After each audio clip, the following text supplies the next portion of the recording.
সামাজিক যোগাযোগ মাধ্যমে বিশেষ করে শুনতে পাচ্ছি, গণমাধ্যমেও শুনতে পাচ্ছি বাংলাদেশের জাতীয় সঙ্গীত পরিবর্তনের কথা চলছে।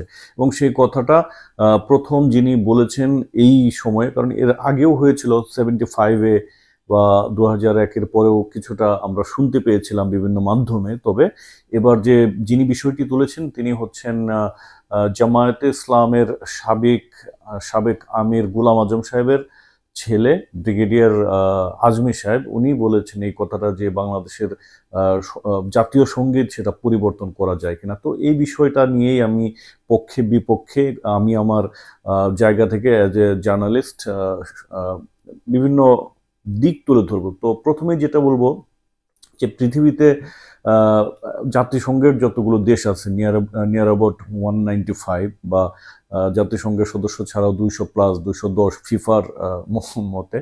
তো 200-র মতো দেশ আছে। এই 200 দেশের মধ্যে পৃথিবীতে মাত্র 9টা দেশ তাদের জাতীয় সঙ্গীত পরিবর্তন করেছে। তো এখন প্রশ্ন হচ্ছে বাংলাদেশেও কি সেই সম্ভাবনা তৈরি হয়েছে? তো এটাকে কিন্তু একেবারে উড়িয়েও দেওয়া যাবে না। হয়তো বিভিন্ন কারণেই স্বাধীনতার 53 বছরে কখনোই এই ধরনের সুযোগ তৈরি হয়নি, বা এই ধরনের সাহস কেউ দেখায়নি।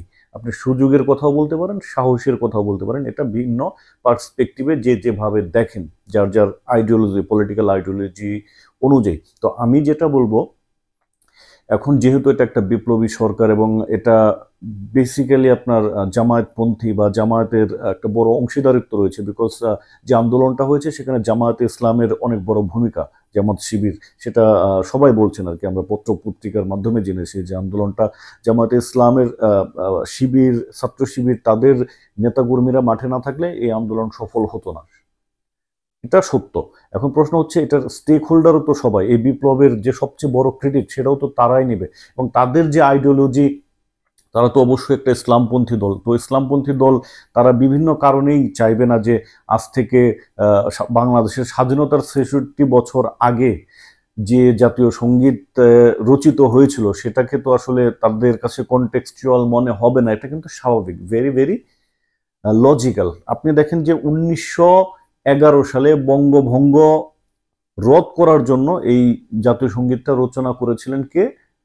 কবিগুরু রবীন্দ্রনাথ ঠাকুর। সেটার উদ্দেশ্য কি ছিল? যে বাংলা যে অবিভক্ত বাংলা ছিল সেটা যাতে ভেঙে না যায়, সেই ভাঙন রোধ করার জন্যই এই জাতীয় সঙ্গীতটা তখন জাতীয় সঙ্গীত ছিল না, বাট এই সঙ্গীতটা তখন গাওয়া হতো, এটাকে সামনে আনা হতো। তো এখন প্রশ্ন হচ্ছে 1971-এ বাংলাদেশে যে মুক্তিযুদ্ধ হয়েছে সেখানে কিন্তু ভারতের অনেক বড় অবদান ছিল, এবং ভারতের অবদানের কারণে ভারত চেয়েছিল যে পাকিস্তান থেকে এই দেশটা আলাদা হয়ে যাক, ভারতের নিজের স্বার্থও ছিল।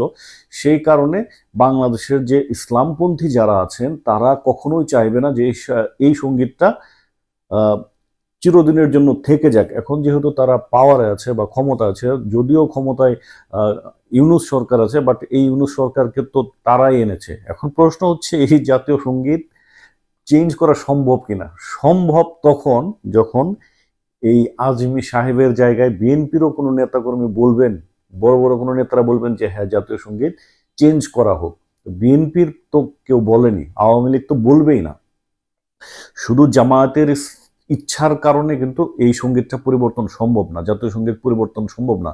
একটা দেশের জাতীয় ইস্যুতে সকলের মতামত না থাকলে সেটা কখনোই পরিবর্তন করা সম্ভব না। হ্যাঁ, এই জাতীয় সঙ্গীত পরিবর্তন সম্ভব, অনেকটা লজিক্যাল কিছু যুক্তিও আছে। যেটা বললাম যে আজ থেকে প্রায় 100 বছরই তো, 100 বছরের আগে এই জাতীয় সঙ্গীত রচিত হয়েছিল, তো স্বাধীনতার 66 বছর আগে। তো সেইটা যেহেতু অবিভক্ত বাংলা রাখার কথা ছিল, আমরা যেহেতু অবিভক্ত বাংলা নেই, সেটারও ব্যাপার আছে। কিন্তু এন্ড অফ দ্য ডে এটার যতই পক্ষে বিপক্ষে বলেন না কেন, এটার সবকিছু নির্ভর করবে বাংলাদেশের যত এক্সিস্টিং পলিটিক্যাল পার্টিস রয়েছেন, তারা যদি সবাই বলে যে হ্যাঁ এটা এখন চেঞ্জ করা হোক, তখন সম্ভব। এখন পর্যন্ত যেহেতু বিএনপির কোনো নেতাকর্মী এটার পক্ষে সোচ্চার হননি বা দাবি তুলেননি, সো এখন পর্যন্ত এটা জামায়াতের মধ্যেই সীমাবদ্ধ রয়েছে। যে কারণে আমি মনে করি না, অ্যাজ এ জার্নালিস্ট আমি পার্সোনালি মনে করি না যে এটা এখনো সম্ভব। তবে যদি জামায়াত, আওয়ামী লীগ তো কখনোই চাইবে না, আওয়ামী লীগ বাদে যদি সকল রাজনৈতিক দল চায় তখন একটা সম্ভাবনা তৈরি হবে। তবে আমার মনে হয় না যে বিএনপির যারা শীর্ষ নেতা কর্মী রয়েছেন, নেতৃবৃন্দ রয়েছেন, তারাও চাইবে না যে এই জাতীয় সঙ্গীত পরিবর্তন হোক। লেটস সি সামনের দিনগুলোতে সেরকম পরিস্থিতি তৈরি হয় কিনা। তো দর্শক, আপনার কি মনে হয় যে আসলে বাংলাদেশের জাতীয় সঙ্গীত পরিবর্তন হওয়ার সম্ভাবনা রয়েছে কিনা, সেটা অবশ্যই কমেন্ট বক্সে জানাবেন। সবাই ভালো থাকুন, সুস্থ থাকুন। আল্লাহ হাফেজ।